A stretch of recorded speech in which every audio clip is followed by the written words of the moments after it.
This is, for either victor in the NFC Championship game, a capstone. It's a capstone. I know that there's another game to come, but just to make it to the Super Bowl, Rodgers, who you were one of the first to interview after Jordan Love got drafted. I believe he was was he your inaugural guest on your podcast for episode 1? Okay, episode 1. He's sitting there with his Hale-Bopp Comet background and sipping on a drink like he was probably on draft night when Jordan Love got drafted.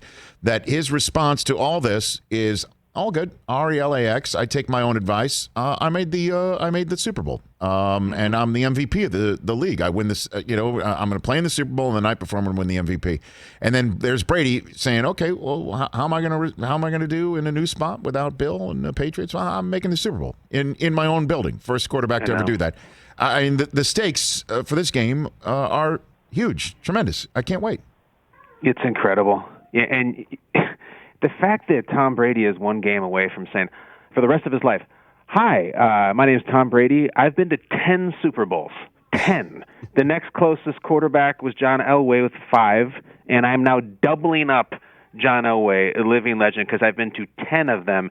And make no mistake, the 10th one was real, real sweet, because it is a solo project from which I broke away from the empire that I did the first 9, and then got another one."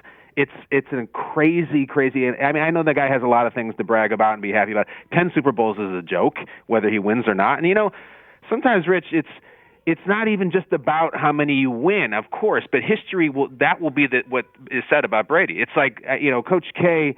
I think he's got somewhere, 12 Final Fours or something. They don't say how many championships. They say 12 Final Fours. Meryl Streep has 19 Oscar nominations. She doesn't win them all. She doesn't win most of them. She got 19 nominations. Tom Brady will go to 10 Super Bowls. And how the Exhibit A for how hard it is to get to a Super Bowl, even 2, is that Rodgers hasn't been to 2. Rodgers has won as many Super Bowls as Brad Johnson. He's been to as many as Rex Grossman, and he's the best guy to ever throw a pass in history, I think. It is wild to think that he can't get to 2 and Brady's about to get to 10. And to bring it full circle with what you mentioned, this is a season that Aaron Rodgers started, and I did sit down and talk to him, and he sat down with what appeared to be a bucket of scotch on a Saturday night and straight up said, "Yeah, I don't think I'm finishing my career with the Packers. I'll move on. They made their bed. They're going to move on to this kid at one point, and I'm going to be gone." I don't even know if that's true anymore. How could you win MVP and get to a Super Bowl and then get rid of the guy? He might have changed the whole world. It's crazy. It is. And Brady, even if he doesn't win this, last week against Breeze was his 32nd career playoff win. We want to talk about doubling people up. That's double the number 2 on that list, and that's his childhood hero, Joe Montana. He's doubled up Joe Montana in career postseason victories, 32. He's 32 for 43 in the playoffs. Yeah. That's his average, 32 for 43 in terms of winning in the playoffs. Against the best teams in the league and the best defenses. We could go back and forth, Rich. I know you're a tennis man. I'll go right to the net, right back at you with another Brady nugget that I found. Okay. Tom Brady, if you remember week 1, his debut with the Buccaneers was at the Superdome, and they played against the Saints. It did not go well. He threw a pick-6 in that game to Janoris Jenkins. Mm-hmm. That interception is the last one he has thrown on the road this season.